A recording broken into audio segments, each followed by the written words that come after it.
Hello, vous avez le moral? Je suis pas sûre que ça dure.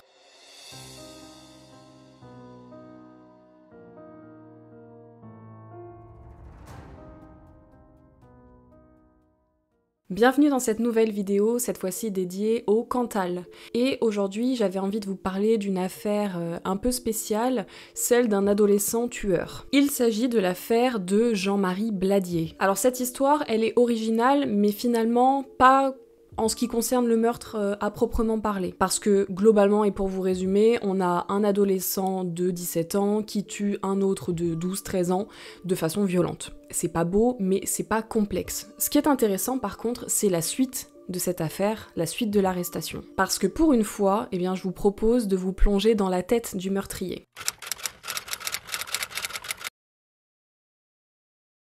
Alors, qui est ce fameux Jean-Marie Bladier? Eh bien, c'est un enfant qui est né le 12 juin 1888 à Aurillac, dans le Cantal. Il vient d'une famille fermière assez classique, on va dire, qui n'est ni riche ni pauvre.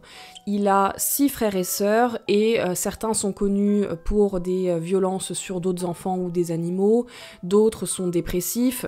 Bon, on n'est pas dans la famille la plus joyeuse du monde. La mère de Jean-Marie est une femme décrite comme dure, comme irascible. Elle ne montre pas beaucoup d'amour à ses enfants, il n'y a pas beaucoup de câlins, mais par contre il y a beaucoup de violence physique et verbale. Le père, lui, est plus affectueux, il est à la fois fermier et le maire du village dans lequel Jean-Marie grandit, et il a des preuves d'amour envers ses enfants, donc il est plus apprécié de la famille. Et c'est donc ainsi que Jean-Marie va grandir, cet enfant qui est à la fois fragile, sensible, un peu dans son coin, un peu isolé, et qui n'est pas particulièrement adapté à la vie de ferme. Rapidement, on a un événement à ses 6 ans qui va marquer son destin. Il avait été touché par la mort d'un de ses neveux ou nièces, un enfant de sa sœur, mais surtout, il y a un événement qui est notable dans sa vie. Ça pourrait sembler anodin parce qu'on est dans le Cantal, on est dans les années 1900, à la ferme, et chaque année, il y a un événement qui réunit la famille, les voisins,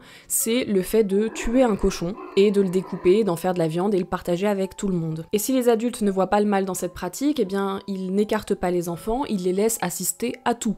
Parce que finalement, eh bien, c'est la vraie vie. Sauf que pour Jean-Marie et ses yeux d'enfant, cet acte, il est plus qu'important. Le cochon qui est saigné dans la cour, c'est déjà la découverte de la mort, du fait qu'on peut donner la mort, et surtout, il se rend compte que c'est une vraie fête.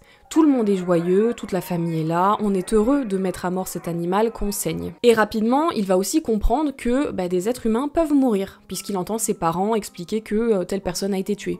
D'ailleurs, il pense au début que quand on tue quelqu'un, c'est nécessairement en le tuant comme un cochon. Et après, il comprend que non. Jean-Marie, depuis ses 6 ans, grandit donc, sans parler de ses idées qui commencent à l'obséder, de la mort qui revient la nuit, et sa scolarité se passe sans trop de difficultés. Il est même le premier de la classe, il a des très bonnes notes, même s'il est mis à l'écart par ses camarades qui le trouvent un peu étrange. Et la colère monte en lui, envers ses camarades, mais il ne dit rien. En secret, la nuit, il rêve pourtant de les frapper, de leur faire du mal, pas pour les tuer, juste pour se faire plaisir. Lorsqu'il a 10 ans, son père tombe malade et il finit par décéder, ce qui sera choquant pour lui parce qu'il était quand même très attaché à son père et surtout il reste avec sa mère qui est violente. Mais ce qui va sceller son destin, c'est un jour lors de ses 11 ans, alors qu'il s'occupe des vaches de la famille. Il croise le chemin d'un paysan qu'il ne connaît pas et qui l'agresse. Sans rentrer spécifiquement dans les détails, il faut comprendre que ce fermier le touche, et c'est comme ça que Jean-Marie va découvrir la sexualité, contre son gré. C'est un traumatisme qui va créer une addiction chez lui, une nouvelle obsession. Et d'ailleurs, c'est pas si rare que ça, on a des victimes d'agressions sexuelles qui se sursexualisent par la suite, parce que finalement elles se sentent un peu dépossédées de leur corps, et donc ce n'est plus une chose qui est intime, qui est importante pour elles. Donc Jean-Marie devient au fur et à mesure adepte des plaisirs solitaires, si on peut le dire comme ça, et il arrive un jour où il pense en même temps à la mort. Et là, c'est le début de la fin, je vous l'annonce, parce qu'il n'arrivera plus à dissocier le plaisir de la mort. Il va donc focaliser son attention sur la mort, sur la violence et sur ses camarades masculins. Il n'a pas d'envie violente envers les femmes ni envers les animaux. Mais Jean-Marie n'est pas complètement perdu, parce qu'il a conscience que cette obsession n'est pas normale. et il décide en 1904 d'aller se confesser à un prêtre qui donne une profession dans la ville à côté. Il va donc lui avouer son obsession pour ses camarades, pour son envie de leur faire du mal et de les tuer, et il va aussi lui dire qu'il envisage de mettre fin à ses jours pour sortir de ce calvaire. Sauf que là, le prêtre n'a pas du tout une réaction adaptée. Vous pourriez croire que le prêtre est inquiet. Non, non. Il l'engueule en disant que le fait de mettre fin à ses jours, finalement, c'est la pire chose sur Terre, qu'il ira en enfer, qu'il sera damné éternellement. Enfin bref, il lui dit que c'est la pire des choses, parce que tuer quelqu'un, finalement, ça a l'air d'aller. Et surtout, il lui dit « As-tu déjà pensé à être prêtre ?» Alors c'est une méthode de recrutement qui est quand même assez originale. On vous dit qu'on veut tuer des gens ou qu'on veut s'en prendre à des enfants, prêtre. LinkedIn approuve. Pensant qu'il sera protégé de lui-même par Dieu, il accepte de se rendre au séminaire de Saint-Flour.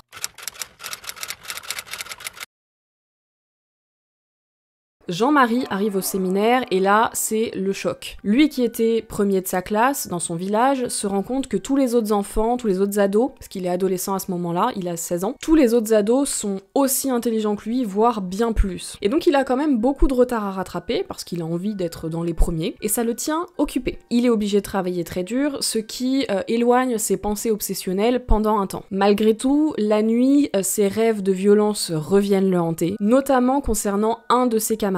Et là, je vous précise qu'il a des critères très particuliers pour choisir ses victimes de rêve. Ce sont des garçons, nécessairement, des camarades, en tout cas des personnes qu'il connaît, qu'il peut fréquenter. Des personnes intelligentes, fières, belles.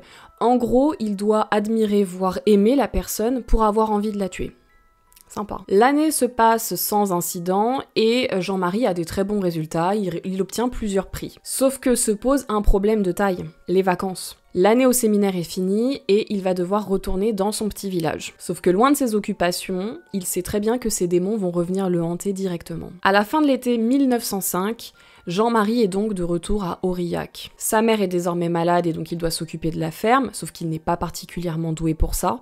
Les autres fermiers des environs ne l'embauchent pas et il passe son temps à lire et à attendre. Et il s'ennuie. Et quand il s'ennuie, il pense à la mort. Fin août 1905, un de ses camarades, celui sur lequel il a flashé, vient chez lui parce qu'il a besoin de lui emprunter un dictionnaire de latin et il lui demande s'il peut lui rendre la semaine suivante. Et cette fameuse semaine suivante, le 1er septembre 1905, ce camarade revient chez lui. Il lui rend son dictionnaire et il lui propose d'aller faire un tour sur le rocher qui est en haut du village pour aller lire ensemble. À ce moment-là, Jean-Marie sait. Il sait qu'il a la victime idéale parce qu'il en est amoureux.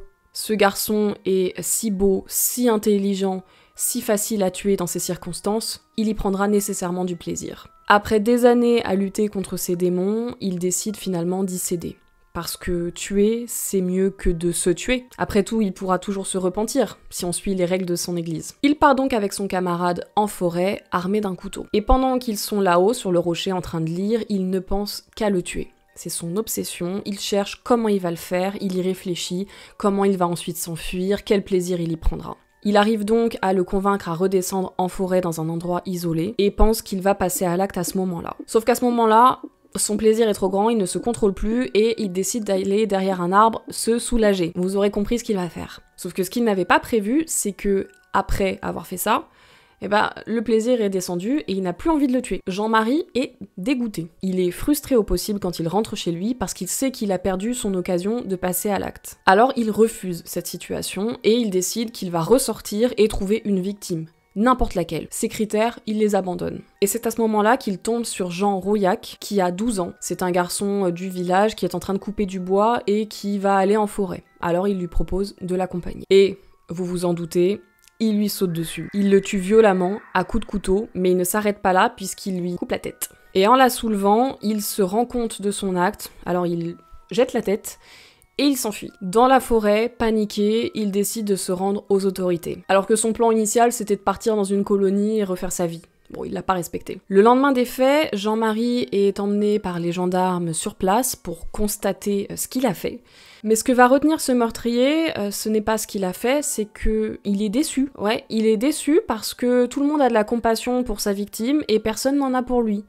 Lui qui a lutté pendant des années contre ses démons et qui finalement a été obligé de passer à l'acte. Il s'attendait à ce qu'on le plaigne Et ce n'est pas le cas. La presse va se mêler de cette histoire et c'est une occasion pour tirer à balles réelles sur l'église parce que pour certains, c'est l'église et le séminaire qui auraient créé ce monstre. Bon, on se rappelle de la date, on est quand même sur des conflits entre l'église et l'État, la politique, donc c'est pas si étonnant que ça que les journaux s'en mêlent et qu'on ait des avis aussi tranchés. Bref, Jean-Marie est emmené en prison et il sera présenté en janvier 1906 à un premier expert psychiatrique. Il va retenir sa responsabilité pénale et Jean-Marie va donc contester ce rapport parce que selon lui, ses mots, ses propos ont été déformés et on veut le présenter comme un criminel endurci, ce qu'il n'est pas. Et c'est dans ces conditions qu'il va être envoyé à Lyon pour rencontrer un nouvel expert qui s'appelle Alexandre Lacassagne et qui a fondé l'anthropologie criminelle. À ce moment-là, c'est une superstar et donc il va réunir un collège d'experts, ils seront plusieurs experts pour entendre Jean-Marie et déterminer sa responsabilité pénale ou non. Et le professeur opte pour une méthode assez étonnante et innovante pour l'époque. Il va lui demander de rédiger ses mémoires. En gros, il lui dit « Écris-moi toute ton enfance, tout ton passé, tout ce qui t'a amené à ce passage à l'acte et même tes pensées aujourd'hui. » Jean-Marie a donc rédigé 11 cahiers de confession qui ont été publiés. Et c'est pour ça que je peux vous faire cette vidéo aujourd'hui, parce que ces cahiers existent. Lacassagne et ses collègues vont rédiger un rapport qui sera d'ailleurs publié. On le retrouve dans les archives d'anthropologie criminelle. Et ce qui est marrant, c'est qu'ils ont pris le soin d'anonymiser, ils ont changé des noms en utilisant notamment le verlan, on est en 1906. Pourquoi pas? Et c'est comme ça que Jean-Marie Bladier devient Bruno Rédal. Et c'est peut-être sous ce nom-là que vous avez connaissance de cette affaire. À la demande des experts, il va être interné à Aurillac, en hôpital psychiatrique, enfin en asile d'aliénés, c'est comme ça qu'on l'appelle à l'époque, parce qu'il avoue lui-même que après son passage à l'acte, ses idées ne l'ont pas quitté. Il a été déçu du fait que son plaisir était si court et il sait qu'il doit recommencer. Il est interné le 16 janvier 1907 à vie et il décédera le 13 septembre 1918 à l'âge de 30 ans.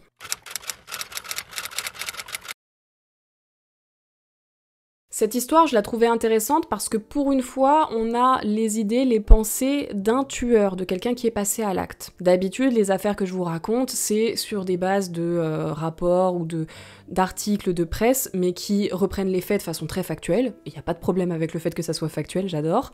Mais c'est aussi intéressant, et si vous suivez cette chaîne, c'est peut-être que vous aimez ça aussi, de se plonger un peu dans l'esprit criminel, pas la série, mais de se plonger dans qu'est-ce qui fait un tueur, qu'est-ce qui fait qu'on passe à l'acte ou pas. Et là, dans ces cahiers de confession, eh bien, on a toute la spirale, toute la descente aux enfers, toutes les pensées qui ont mené Jean-Marie Bladier à tuer un adolescent. Finalement, il aura lutté depuis ses 6 ans jusqu'à ses 17 ans, quasiment toute sa vie à ce niveau-là, contre ses démons et il aura fini par y céder. On pourrait croire que c'est son manque d'amour maternel ou bien son agression quand il était encore jeune qui ont fait de lui un criminel. Mais en fait, on se rend compte que de son récit, tout est mélangé. Il y a eu la découverte de la mort avec le côté c'est joyeux, ce qui est quand même pas une idée très classique. On a le manque d'amour, on a l'agression qui a pas aidé, et quand on combine le tout, parce que c'est la combinaison finalement des deux, de la découverte de la sexualité et de la découverte de la mort, qui en ont fait ce personnage. Et il a été agressé à ses 11 ans, mais finalement, dès ses 6 ans, il avait déjà une obsession pour la mort. Tout ce qui lui est arrivé n'a fait que renforcer son envie de tuer. Grâce au carnet, un film a pu être tourné par un réalisateur qui s'appelle Vincent Leport. Ce film, il a été projeté pour la première fois le 30 mars 2022. Et il reprend le texte du meurtrier. C'est comme ça d'ailleurs que j'ai pu vous faire cette vidéo. D'ailleurs, j'ai dû regarder le film 2 fois parce que mon script a planté. Bref, c'est pas le film le plus fun. Si vous avez passé une mauvaise journée, je vous le conseille pas forcément, enfin, en tout cas vous allez pas ressortir de là très jouasse, mais c'est intéressant parce qu'on a un vrai témoignage. Et donc c'est ainsi que s'achève cette histoire qui vous aura plu, j'espère. Dites-moi si vous la connaissiez. Là les faits commencent à dater un peu, donc c'est pas dit, et puis j'ai pas trouvé tant d'articles que ça qui en parlaient, à part les références sur le film finalement. Mais dites-moi si vous la connaissiez, quels sont vos avis dessus, notamment sur est-ce que c'est intéressant pour vous d'avoir le côté psychologique plus que affaire criminelle. Là on rentre plus dans la psychologie dans mes dernières vidéos, mais parce que j'adore ça aussi. Enfin, voilà, dites-moi ce que vous en avez pensé, dites-moi si vous avez d'autres envies de vidéos, voilà. je suis à votre écoute. Et sinon, eh bien, comme d'habitude, n'hésitez pas à vous abonner, à activer les notifications pour pas louper les vidéos, à laisser des commentaires, et puis on se retrouve dans la prochaine. Salut!